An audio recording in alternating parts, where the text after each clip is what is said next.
देखिए, विशेष प्रगाढ़ पुनरीक्षण स्पेशल इंटेंसिव रिवीजन की प्रक्रिया चल रही है और ये प्रक्रिया जो है 28 अक्टूबर से शुरू हुई है। हमारे पास 27 अक्टूबर को जनपद रामपुर में लगभग 17,57,000 वोटर्स हैं जो रजिस्टर्ड हैं। ये जो पूरी प्रक्रिया है, इसमें जो अक्टूबर 2025 की जो वोटर लिस्ट है उसके वेरिफिकेशन की प्रक्रिया है, उसके वैलिडेशन की ये प्रक्रिया है। इसमें जो सभी वोटर्स हैं उनको एक गणना प्रपत्र दिया गया है जिसको हम इनुमरेशन फॉर्म कहते हैं।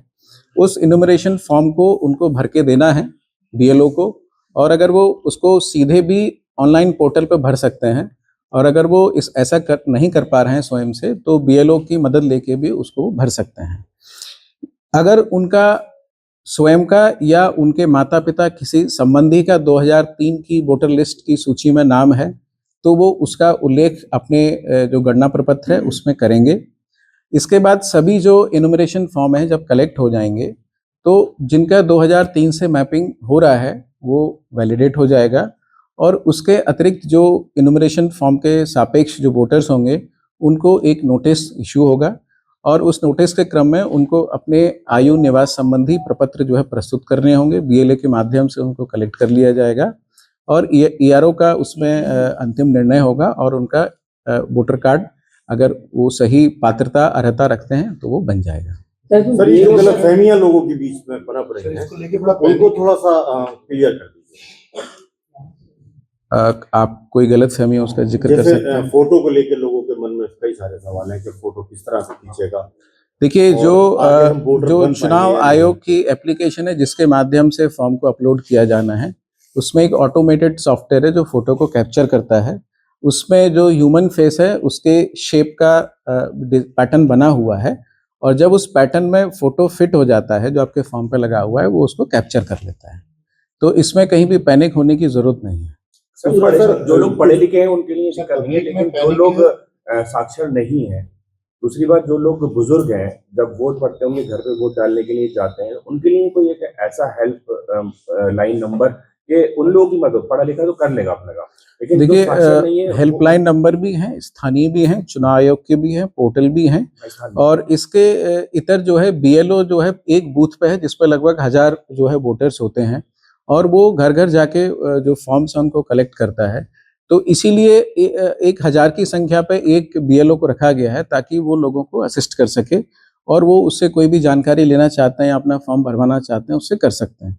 इसके साथ ही सभी राजनीतिक पार्टियों ने भी बूथ लेवल एजेंट्स अपने नियुक्त किए हैं, और वे भी उनके माध्यम से भी लोग जानकारी या मदद प्राप्त कर सकते हैं। SIR के बाद में कुछ ऐसा तो नहीं है कि लोगों के दिमाग में ये है कि हम वोटर बन ही नहीं पाएंगे, हम छूट ही जाएंगे, पता नहीं जिन्हें क्या हो जाएगा? देखिए, मैंने आपसे कहा कि जो अक्टूबर 2025 को हमारी जो मतदाता सूची है, ये उसका जो है पुनरीक्षण है, उसका वेरिफिकेशन हो रहा है, और इसके बाद भी अगर कोई व्यक्ति छूट जाता है तो एक वो फ्रेश फॉर्म 6 भर के, जैसे रूटीन में समरी रिवीजन में होता है, उस प्रक्रिया के अंतर्गत अपना वोट बनवा सकता है। चाहे उसका वोट ऑलरेडी बना हुआ है और उसके बाद वो फॉर्म नहीं पहुंचा, वोट ऑलरेडी बना हुआ है और ये फॉर्म नहीं पहुंचा, ये फॉर्म 100% सबको देना है और सभी के फॉर्म को अपलोड करना है। ये बीएलओ की जिम्मेदारी है, ये हमारी जिम्मेदारी है, इसको हम सुनिश्चित करेंगे। पब्लिक में इन केस फॉर्म दिया है और अगर वो उस फॉर्म को वापस नहीं कर रहे हैं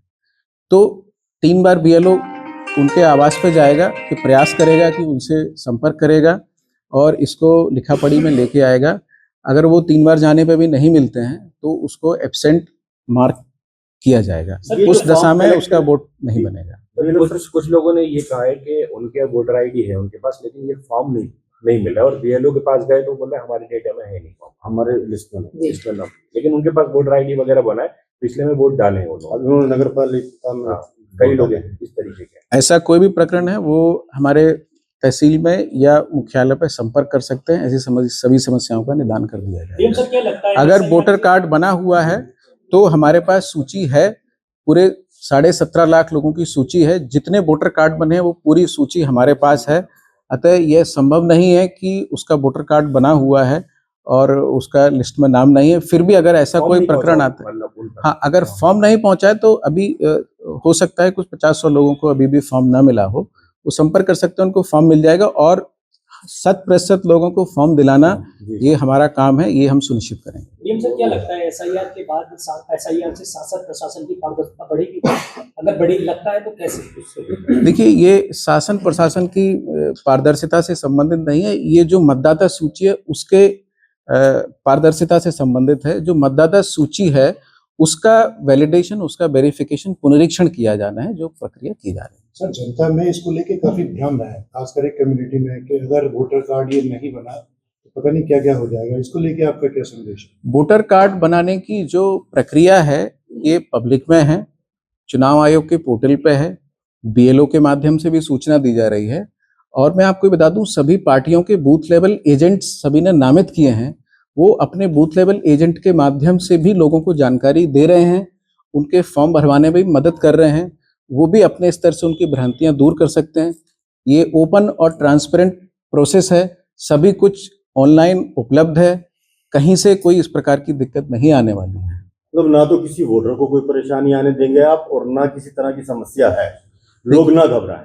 जो सारा प्रोसेस है वो ऑनलाइन है और डिजिटाइज्ड है, 100% एक्यूरेसी के साथ इसको किया जाना है, इसमें कहीं कोई एरर की गुंजाइश ही नहीं। सर, एसआईआर से जनता को क्या सीधा लाभ मिलने वाला है? कोई दो उदाहरण देकर बताइए जनता को। देखिए, जो मतदाता सूची है जिसके आधार पर मतदान होता है, ये हमारे लोकतंत्र का मूल आधार है। तो ये बहुत जरूरी है कि जो हमारी वोटर लिस्ट हो वो प्योर हो, वो करेक्ट हो। तो अल्टीमेटली जब वोटर लिस्ट करेक्ट होगी तो उसका सीधे सीधे जनता को लाभ मिलेगा। इसका ये भी उद्देश्य है, कई ऐसे मतदाता हो सकते हैं जिन्होंने एक से ज़्यादा जगह अपना वोटर कार्ड बनवा रखा हो, ऐसे लोग उसमें छंट जाएंगे। ऐसे लोग जो मृतक हो गए हैं या कहीं अन्य जगह शिफ्ट कर गए हैं, तो उनका भी वोटर कार्ड यहाँ पे होगा, वो वोटर कार्ड उनका यहाँ से जो वोटिंग लिस्ट में से उनका नाम हटेगा। तो ये जो वोटर लिस्ट का करेक्शन है ये बहुत जरूरी है। सर, जिन लोगों ने दो वोटर कार्ड बनवा रखे हैं ऐसे लोगों पर क्या कार्रवाई? एक से ज्यादा वोटर कार्ड अगर बनवाया है तो उस पर जो है दंड का प्रावधान है, और जो नियमानुसार सुसंगत धाराओं में उस पर कार्रवाई होगी। सर, इसमें किसी व्यक्ति को सर पता ही नहीं है कि मेरा कहाँ कहाँ वोटर कार्ड यूज हो रहा है। ये उनकी जिम्मेदारी है, उनको पता होना चाहिए। कानून की अनभिज्ञता ये आधार नहीं है अगर आप कानून का उल्लंघन कर सर, रहे हैं। सवाल मैं दोहरा रहा हूँ सर, इसको लेके बड़ी भ्रांतियां हैं। इसको ऐसे भी देखा जा रहा है कि एनआरसी से भी जोड़ के देख रहे हैं, और कुछ अलग तरीके की भी भ्रांति है, जैसे डिटेंशन सेंटर वगैरह। जैसे सब छोटी एनआरसी, इसका जवाब क्या है सर? मैसेज क्या है पब्लिक के लिए? देखिए, अभी मैं एसआईआर पे बात कर रहा हूँ, इसका एनआरसी जो भी आप चर्चा कर रहे हैं उससे कोई संबंध नहीं। शुद्ध रूप से ये चुनाव आयोग की एक प्रक्रिया है, भ्रांति है इसको और लेके। देखिए, भ्रांतियां दूर करने के लिए सभी समाधान किए जा रहे हैं। पूरा सिस्टम ऑनलाइन है, आयोग के पोर्टल पे सारी चीजें हैं। और जब ये ड्राफ्ट रोल, मेरी बात सुने आप, जब ये ड्राफ्ट रोल पब्लिश होगी, ये ड्राफ्ट रोल पब्लिश होके पब्लिक में अवेलेबल होगी, सभी इसको देख सकते हैं। इसके बाद दावा, आपत्ति, जो भी उनका समस्या है, वो 2 महीने का लगभग समय है, 31 जनवरी तक, तब तक दे सकते हैं। उसके बाद फाइनल जो रोल होगा वो पब्लिश होगा, और उसके बाद भी जैसे सामान्य प्रक्रिया में होता है, कभी भी अगर किसी को कोई समस्या है, किसी भी प्रकार से अगर वो छूट गया है, तो एक फ्रेश फॉर्म 6 भर के उसको कर सकता है। जहाँ तक आपने भ्रांतियों की बात कही या किसी वर्ग विशेष की आप बात कर रहे हैं, मैं पूर्व में भी आपको बता चुका हूं कि सभी पॉलिटिकल पार्टीज ने अपने बूथ लेवल एजेंट नामित किए हैं। बूथ लेवल एजेंट की ट्रेनिंग भी पार्टीज द्वारा की गई है, हमने भी उनको जो है ब्रीफ किया है, और वो इस पूरी प्रक्रिया में शामिल है। उनको ये प्रयास करना चाहिए कि अगर उनको ऐसा लग रहा है कि लोगों में भ्रांतियां हैं तो उनको उसको दूर करना चाहिए। इसीलिए उनको नामित किया जाता है कि वो वोटर्स को असिस्ट कर सकें। अगर ये नहीं बना उनका तो उनके साथ कुछ भी हो सकता है, ऐसा मानना है। ये मतलब तो अगर ये इस प्रक्रिया में वो अंडरस्टैंड नहीं हुआ, डिजिटाइज नहीं हुआ, देश के नागरिक नहीं कहलाएंगे, उन्हें बहस किया जाएगा कहीं बाहर, यही ना। Right right. इस जो देखिए आप नहीं, ये बड़ा मूलभूत सिद्धांत है कि जो भी इस देश का नागरिक होगा उसी का वोटर कार्ड बनेगा। क्या आपको इस बात पे संशय है? तो यही काम तो किया जा रहा है। अच्छा, कुल मिला के ये है कि जनता को गंभीरता से इसको लेना चाहिए और इसको फॉर्म समय से भरना। देखिए, मतदान का अधिकार बहुत गंभीर अधिकार है, इसको गंभीरता से बिल्कुल लेना चाहिए। मूल अधिकार है। सर, 5 बीएलओ सस्पेंड करें आपने, क्या वजह रही? जैसे मैंने आपको बताया कि गणना प्रपत्र का डिजिटाइजेशन किया जाना है, तो उसमें जो वोटर्स हैं उनसे संपर्क करके इस काम को किया जाना है। तो ये ऐसे हमारे BLOs थे जो इस काम में रुचि नहीं ले रहे थे और उनकी प्रगति शून्य थी।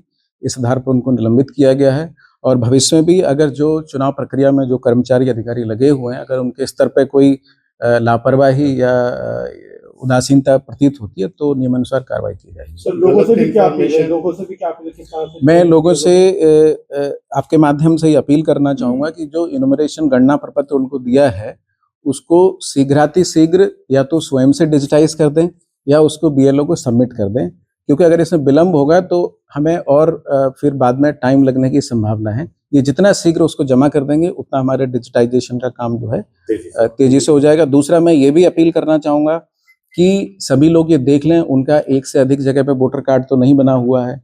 ये उनकी व्यक्तिगत जिम्मेदारी है कि अगर एक से जगह ज़्यादा बना हुआ है तो वो अपना सिर्फ एक ही जगह पे जहाँ पे वो वर्तमान में रह रहे हैं वहाँ पे भी उसको बनवाएंगे। दूसरा, मैं ये भी बताना चाहूँगा कि निवास से आशय ये है कि वो सामान्य रूप से रात्रि निवास उस स्थान पर करता हो। तो अगर आप सामान्य रूप से रात्रि निवास जिस स्थान पर करते हैं, जहाँ पे आप रह रहे हैं, वहीं पे आपका जो है निवास माना जाएगा और वहीं पे आपको अपना वोटर कार्ड बनवाना चाहिए। सर इसमें गलत सूचना देने में कितना सजा का प्रावधान है?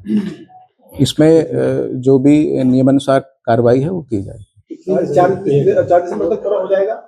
17 लाख का जो यहाँ पर होना सर अभी तक कितना हो चुका है, कोई डाइट हाँ, अभी हम लगभग जो है 16% जो है डिजिटाइजेशन कर चुके हैं।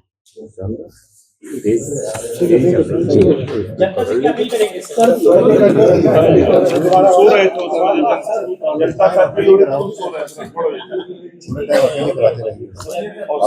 कई बार जो है